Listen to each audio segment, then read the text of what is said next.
Welcome to the Fearless Floyd Show. We'll begin in 2 minutes.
Venezuela Bolivar Update, August 28, 2025 from the Fearless Floyd Show. With all the unrest and accusations being alleged from the USA, Venezuela, the UN, and other regional countries, Venezuela is a target-rich country: oil, precious metals, and other commodities and resources. Here is the latest update on Venezuela and the USA. U.S. threatens Venezuela with Southern Caribbean Sea troop deployment. Maduro mobilizes People's Militia. No empire will come to touch the sacred soil of Venezuela, said President Maduro as Washington deployed military assets to the Caribbean. By Andrena, Caracas, August 20, 2025, VenezuelaAnalysis.com. Venezuelan President Nicolas Maduro has ordered the deployment of more than 4 million members of the National Bolivarian Militia to defend Venezuela's territory, sovereignty, and peace. The mobilization follows the U.S. dispatching about 4,000 troops to the Southern Caribbean Sea, at the edge of Venezuela's territorial waters, in a purported anti-narcotics operation. This comes amid renewed criminalizing narco-state narratives against Caracas. In a televised address on Monday, Maduro urged all militia members to be armed and ready to defend the entire national territory. He also ordered the activation of campesino, peasant, and workers' militias in rural areas and factories nationwide. No empire will come to touch the sacred soil of Venezuela, nor should it touch the sacred soil of South America, Maduro remarked. The Bolivarian Militia is a voluntary combat unit of the Venezuelan armed forces that was created in 2005 by President Hugo Chavez. It is composed of civilian men and women of all ages. Venezuelan Defense Minister Vladimir Padrino Lopez responded on Tuesday that the militia was prepared to defend every inch of the Caribbean nation. Caracas has prohibited the use of drones in Venezuelan territory for 30 days. On August 14, U.S. Secretary of State Marco Rubio confirmed the deployment of U.S. naval and air forces in the Caribbean Sea in what he described as an effort to combat drug cartels that are utilizing international airspace and international waters to transport drugs to the United States. The deployed U.S. sailors and Marines are assigned to the Iwo Jima, IWO, Amphibious Ready Group, ARG, and the 22nd Marine Expeditionary Unit, MEU, Special Operations Capable, SOC. Both units are trained and equipped to conduct quick global missions to accomplish U.S. strategic goals. They are not anti-narcotics units.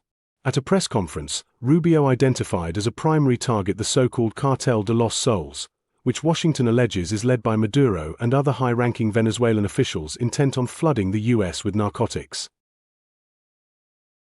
The Cartel de los Soles is one of the largest criminal organizations that exists in the hemisphere.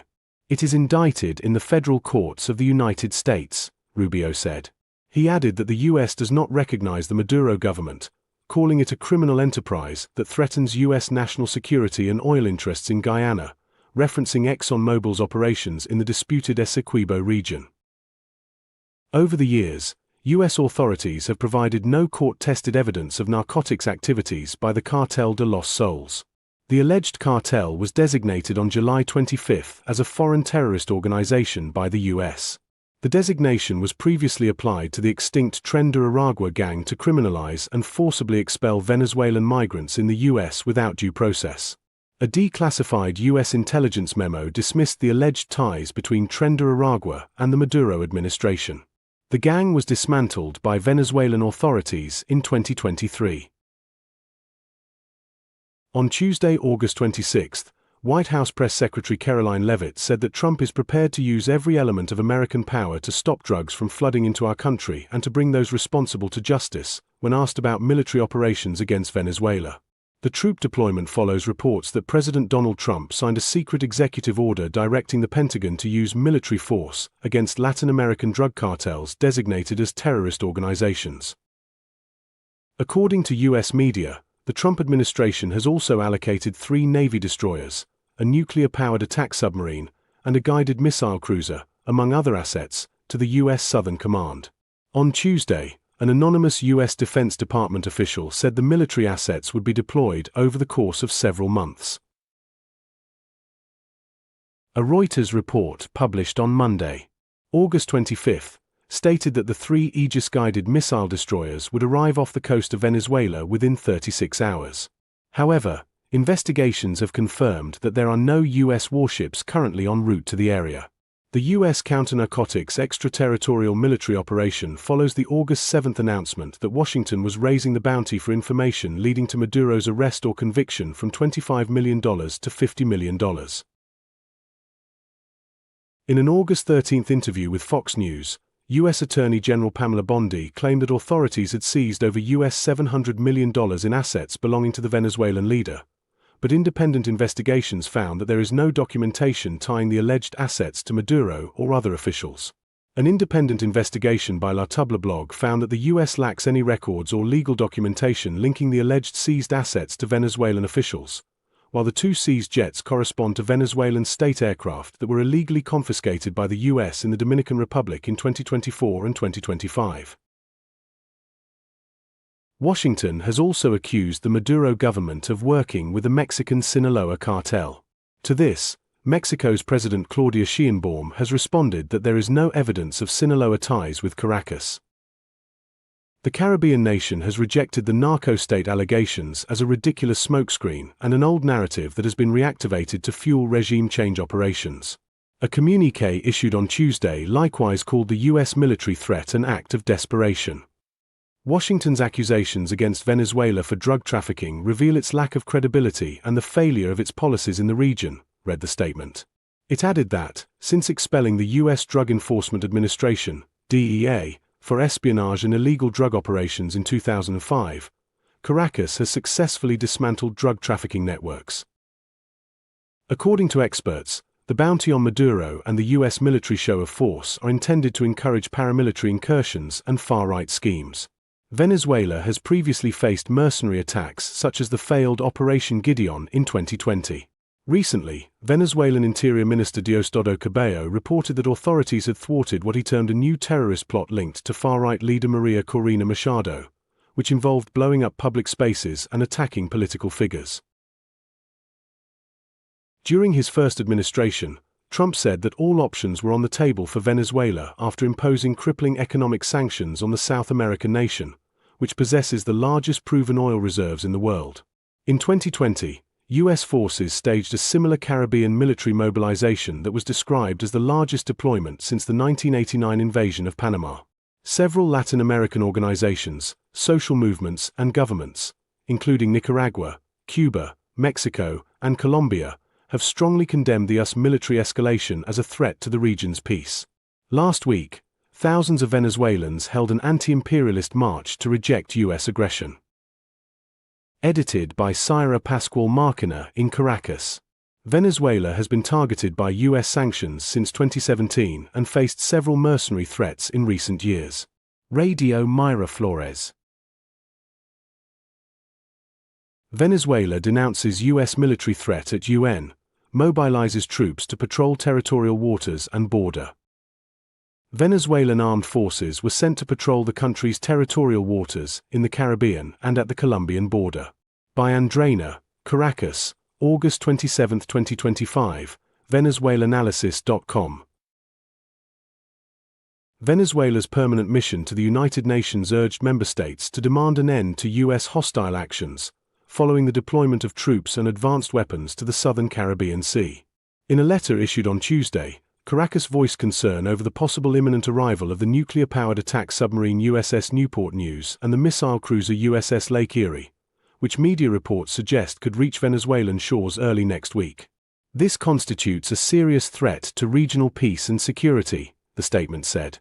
The presence of an offensive nuclear submarine in the Latin American and Caribbean region contradicts our nations' and people's long-standing commitment to disarmament and the peaceful settlement of disputes, and it represents a clear act of intimidation. The Venezuelan permanent mission called for the U.S. to respect the region's 1967 denuclearized status, as well as its designation as a zone of peace by the Community of Latin American and Caribbean States, CELAC, in 2014. We request clear and verifiable assurances from the U.S. that it will not deploy or threaten to deploy nuclear weapons in the Latin American and Caribbean region, the letter stressed.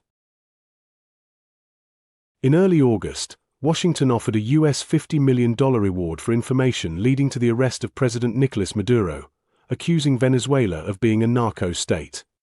U.S. officials allege Maduro is linked to the so-called Cartel de los Soles and other drug cartels with the alleged aim of flooding the United States with narcotics. Shortly after raising the bounty on Venezuela's president, the U.S. announced the deployment of a missile cruiser, a submarine, and 3 amphibious ships carrying 4,500 troops to the Caribbean, under the pretext of intercepting drug trafficking networks. The Venezuelan government referred to the drug cartel accusations as a ridiculous smokescreen, aimed at justifying more regime change efforts against Caracas. Over the years, U.S. authorities have not disclosed any court-backed evidence of narcotics activities related to the Cartel de los Soles. Last week, ALBATCP member nations unanimously condemned the U.S. threat to regional stability. By contrast, Caracas criticized the shameful positions of Guyana and Trinidad and Tobago for aligning themselves with U.S. discourse and opening their territories to U.S. militarization. For his part, Colombian President Gustavo Petro has rejected U.S. intervention and said on Monday that Cartel de los Soles does not exist. It is the fictitious excuse of the extreme right wing to overthrow governments that do not obey them, he wrote on X. Petro added that the flow of Colombian cocaine through Venezuela is controlled by the junta of drug trafficking, whose leaders are based in Europe and the Middle East. Reports from the Drug Enforcement Administration, DEA, state that less than 10% of US-bound cocaine flowed through Venezuela and the Eastern Caribbean corridor.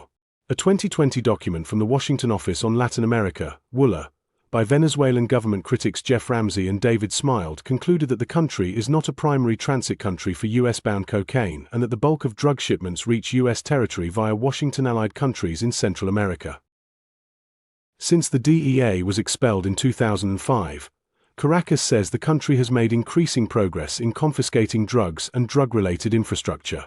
Venezuelan Interior Minister Diosdado Cabello announced on Monday, August 25, that over 52 tons of drugs had been seized this year. Venezuelan Defense Minister Vladimir Padrino Lopez announced Tuesday that military vessels and 15,000 members of the armed forces will patrol the country's territorial waters in the Caribbean and the Colombian border in order to reinforce anti-narcotics efforts. The move comes as Venezuela remains on high alert amid intensifying U.S. military threats. On Monday, President Maduro said all armed forces branches were prepared to defend the country, while many civilians joined a voluntary militia enrollment drive in public squares over the weekend. During his weekly address, the Venezuelan leader recalled that the South American nation has been a territory free of coca crops and cocaine production for 15 consecutive years, according to the United Nations Office on Drugs and Crime, UNODC. The Venezuelan president likewise criticized Washington's so-called war on drugs, arguing it has justified interventions in countries like Afghanistan, where poppy production rose during the 20-year U.S. occupation, while the decades-long U.S.-sponsored Plan Colombia coincided with a sharp rise in cocaine production in the neighboring country. Edited by José Luis Granados Cejar in Mexico City, Mexico. President Maduro said on Monday, August 25, that Venezuela has been a territory free of coca crops and cocaine production for 15 consecutive years. At U.S. Navy Europe. The political instability of Venezuela continues. However, the bang for the buck, quite literally and figuratively, are in essence the foundation of investing in the Bolivar. With any financial investment, there is great risk your ROI, return on investment, may not happen in the next day, week, year, or even decade in some currencies without naming names, so invest wisely and keep it to yourself. This video was created by a moron that cannot give financial, legal, medical, or even friendly advice. Why, you ask? Do your own research and do not rely on information you heard, saw, or felt in this video, entertainment purposes only. Thank you for watching. And if you enjoyed the topic and education, please be sure to like this video. Subscribe to the channel. And toggle the notification bell for new content. Either comment below about your experiences, legal remedies, or something missed in this video or something that we can improve upon. TheFearlessFloydShow.com. Copyright 2025 Floyd Pleasant Tarvin 4. Thank you All for hanging rights around reserved. after the show. I want to present to you Tailor-Made Trust, featuring Ann LaFleur's Trust Series, available at tailormadetrust.com, as well as thefearlessfloydshow.com store. Here are a handful of the available trusts that can be built, custom tailored to your needs and desires. 25 different trusts, plus the DNA Trust Addendum.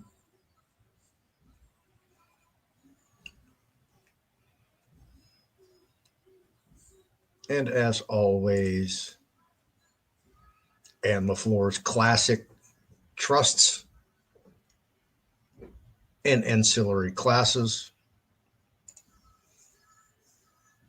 and also Ann's books on trust and specialty trust, which I also co-authored.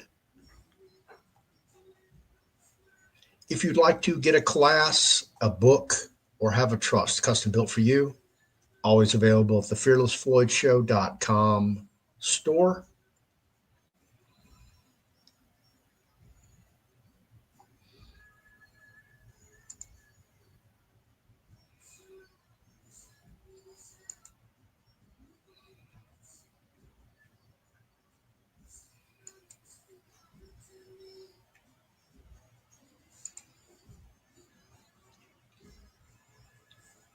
And I'll see you in the next show.